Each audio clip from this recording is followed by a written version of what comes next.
America के राष्ट्रपति Donald Trump खुद को सबसे बड़ा डील मेकर कहते हैं दुनिया का, लेकिन 2 महीने के अंदर ही उनकी हर बड़ी डील फेल साबित हुई है।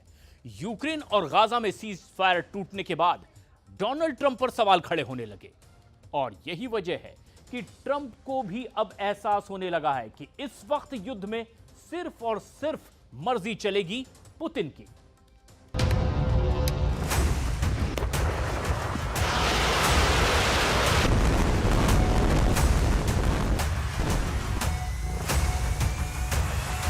जब दुनिया में कई वॉर जोन रीएक्टिव हो चुके हैं, गोले बारूद वाले युद्ध से लेकर टैरिफ वाली जंग छिड़ चुकी है, तब सवाल उठ रहा है कि क्या डोनाल्ड ट्रंप 2 महीने के कार्यकाल में फेल हो गए हैं?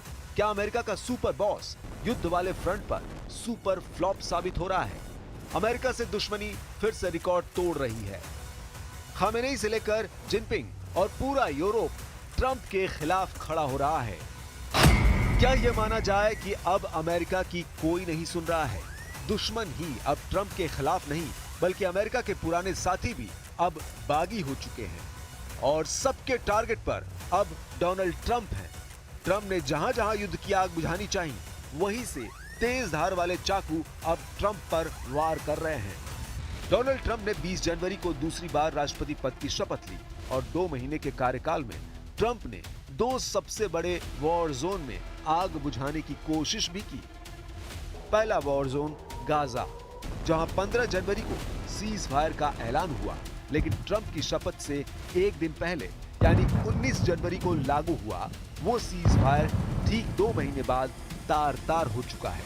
दूसरा वॉर जोन यूक्रेन, जहां डोनाल्ड ट्रंप ने बहुत मिन्नत और मशक्कत के बाद पुतिन और जेलेंस्की दोनों को 30 दिन के युद्ध विराम के लिए राजी किया, लेकिन ट्रंप कार्यकाल के 2 महीने के अंदर ही यूक्रेन में फिर भयंकर युद्ध शुरू हो चुका है। यानी ट्रंप यूक्रेन में भी फेल हो गए, जहां पुतिन और जेलेंस्की एक दूसरे पर आग बरसा रहे हैं, और गाजा में भी ट्रंप नाकाम हो चुके हैं क्योंकि इजराइल ने सीज फायर तोड़ डाला और 48 घंटे में हुई बमबारी में 700 से ज्यादा लोग मारे गए, लेकिन ट्रंप अब भी सीज फायर के मूड में है। Yeah, I think we have a ceasefire on a lot of areas, and so far that's all going very well. And getting that ceasefire, they had a lot of guns pointing at each other. We had some soldiers, unfortunately, surrounded by other soldiers, and they are going to be, I believe, we're going to pretty soon have a full ceasefire, and then we're going to have a contract. And the contract's being negotiated, the contract in terms of dividing up the lands, etc., etc. It's being negotiated as we speak. Netanyahu की Gaza पर बमबारी वाली policy ने Trump के cease fire वाली कोशिश पर पानी फेर दिया है। गाजा में हालात बहुत ज्यादा खराब हैं और एक बार फिर नेतन्याहू कह रहे हैं कि हमास को पूरी तरह खत्म करना ही उनका एजेंडा है। इजराइल की सेना फिर से उत्तरी और दक्षिणी गाजा के बॉर्डर को लांघकर हमास को तलाश रही है। नेतन्याहू के टैंक बचे खुचे गाजा को फिर से रौंदने को तैयार हैं, लेकिन असली एक्शन में तो उनके फाइटर जेट हैं, जिन्होंने फिर से टनों बारूद की बरसात गाजा पर शुरू कर दी है। नेतन्याहू कह रहे हैं कि अब हमास से बात होगी तो बमबारी के साथ होगी। יחד עם שר הביטחון קיבלתי את המלצת צה"ל והמלצת גורמי הביטחון לחזור ללחימה עצימה נגד החמאס. מכאן ואילך ישראל תפעל נגד החמאס בעוצמה הולכת וגוברת. ומכאן ואילך משא ומתן יתנהל רק תחת אש. गाजा के बाद दूसरा बड़ा वॉर जोन यूक्रेन है और यहाँ जेलेंस्की ने जब से रूस के परमाणु अड्डे में पुतिन को हिलाने वाला धमाका किया है, तब से यूक्रेन और रूस के बीच युद्ध विराम की गुंजाइश शून्य हो गई है। इस बात का सिग्नल पुतिन की तरफ से ट्रंप को भेज दिया गया है। पुतिन दुश्मनी लेने वाले को माफ नहीं करते, ये बात जेलेंस्की बहुत अच्छी तरह जानते हैं। हालांकि ट्रंप से बातचीत में दोनों पक्ष 30 दिन के सीज फायर के लिए तैयार हो गए थे, लेकिन अचानक यूक्रेन और रूस के बीच बमबाजी का रिकॉर्ड टूट गया। अब जेलेंस्की ने सारातोव में रूस के परमाणु बम वर्षक वाले हवाई अड्डे पर बहुत ही खतरनाक धमाके को अंजाम दिया। इसके बाद रूस ने यूक्रेन के ओदेसा पर काउंटर अटैक किया और बता दिया कि जब पुतिन सजा देते हैं तो उनकी लाठी में आवाज नहीं होती। इस वीडियो को देखकर जेलेंस्की से ज्यादा डोनाल्ड ट्रंप को डर लग रहा होगा, क्योंकि जिस युद्ध को रोकने का ख्वाब उन्होंने देखा था, जिस युद्ध को रोकने के नाम पर वो अमेरिका में दोबारा राष्ट्रपति बने, वो जंग अब ट्रंप के कंट्रोल से पूरी तरह बाहर हो चुकी है। डोनाल्ड ट्रंप के सामने जो वॉर जोन एक्टिव थे वो अब भी बरकरार हैं। गोले बारूद और बंकर बस्टर वाले युद्ध से लेकर परमाणु युद्ध के खतरे और टैरिफ वाली जंग तक ट्रंप हर मोर्चे पर फेल साबित होते जा रहे हैं। उनके 2 महीने के कार्यकाल में ही सवाल उठ रहा है कि क्या ट्रंप का युद्ध खत्म करने वाला ट्रेलर फिल्म बनने से पहले ही फ्लॉप हो गया है। ईरान, चीन, यूरोप ट्रंप को आंख दिखा रहे हैं। अमेरिका के सुपर बॉस वाला रुतबा युद्ध वाले फ्रंट पर सुपर फ्लॉप साबित हुआ है।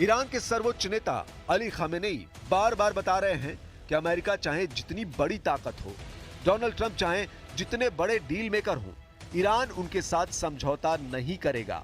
वैसे ट्रंप को ईरान ही नहीं, यूरोप भी आंख दिखा रहा है। यूरोप में ट्रंप को लेकर विश्वास डगमगा गया है। पोलैंड ने डोनाल्ड ट्रंप से जो मांगा है उसे लेकर पूरी दुनिया हैरान है। पोलैंड अब खुद पुतिन को परमाणु टक्कर देने वाला लॉन्च पैड बनना चाहता है। वो इसलिए क्योंकि यूरोप में ट्रंप को लेकर भरोसा 0 लेवल तक पहुंच चुका है। पूरे नेटो को सुरक्षा की नई गारंटी की जरूरत है और पुतिन से बचने के लिए एटम बम ही सबसे बड़ी गारंटी माना जा रहा है।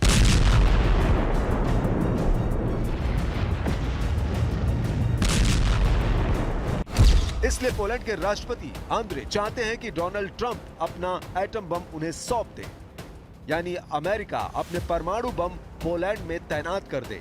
रूदा के मुताबिक बिना परमाणु हथियारों के रूस को रोकना मुश्किल है। International law remains the strongest tool for civilized nations to ensure a lasting peace. However, today I would add that peace can only be defended if it is backed by the real force capable of deterring a potential aggressor. On the other hand, if a war could not be prevented, restoring peace requires justice as well as force. This is because only a just peace can be lasting.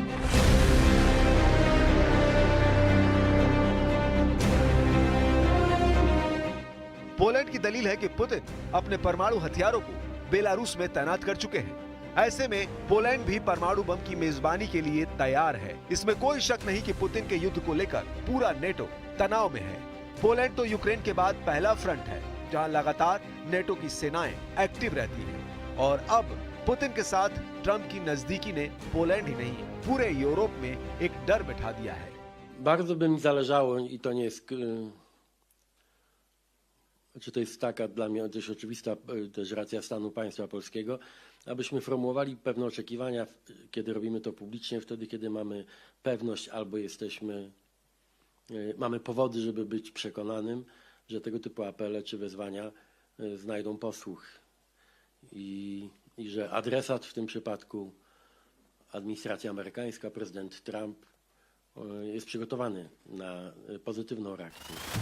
Israel और Ukraine का रुख भी बता रहा है कि Trump की नसीहत अब मजाक बन चुकी है। गाजा में युद्ध विराम टूट चुका है और जब से ईरान के परमाणु कार्यक्रम को लेकर ट्रंप ने नजरें टेढ़ी की हैं, उनको भी तेहरान से कड़वे बोल सुनने को मिले हैं।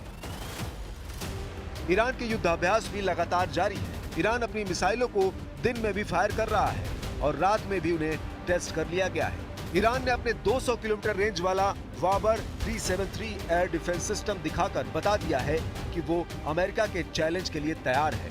ईरान की ये मिसाइल लंबी दूरी तक दुश्मन का पीछा करती है और फिर उसे मार गिराती है। ईरान के टारगेट पर अमेरिका का F-35 जैसा स्टेल्थ फाइटर जेट है। ईरान बार बार अपनी एयर डिफेंस वाली ताकत दिखा रहा है। मार्च से पहले और फरवरी से पहले जनवरी में ईरान ने कैसे हर मिसाइल को आजमाया है, वो देखकर डोनाल्ड ट्रंप चौंक जाएंगे। मार्च के आखिर में किसी भी हमले के लिए ईरान ने खुद को पूरी तरह तैयार कर लिया है, ताकि वो अमेरिका और इजराइल के गुस्से का सामना कर सके।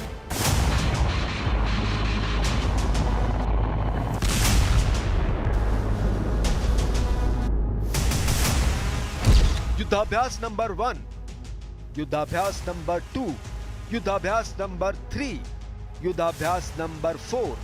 आग बहुत ज्यादा है, अंगारे ऐसे जो एक नहीं, दो नहीं, कई वॉर जोन बनाकर बहुत से देशों को जला सकते हैं। ईरान ने जनवरी के महीने में 4 युद्धाभ्यास करके अपनी ताकत दिखाई। ईरान का साथी देश यमन और वहां के हूती विद्रोही भी ट्रंप को ललकार रहे हैं, जबकि ट्रंप कह चुके हैं कि वो हूती को मिट्टी में मिला देंगे। यमन की राजधानी सना में भी भीड़ ट्रंप को चुनौती दे रही है। सवाल है कि क्या ये मजमा देखकर ट्रंप यमन को दूसरे गाजा में तब्दील कर देंगे।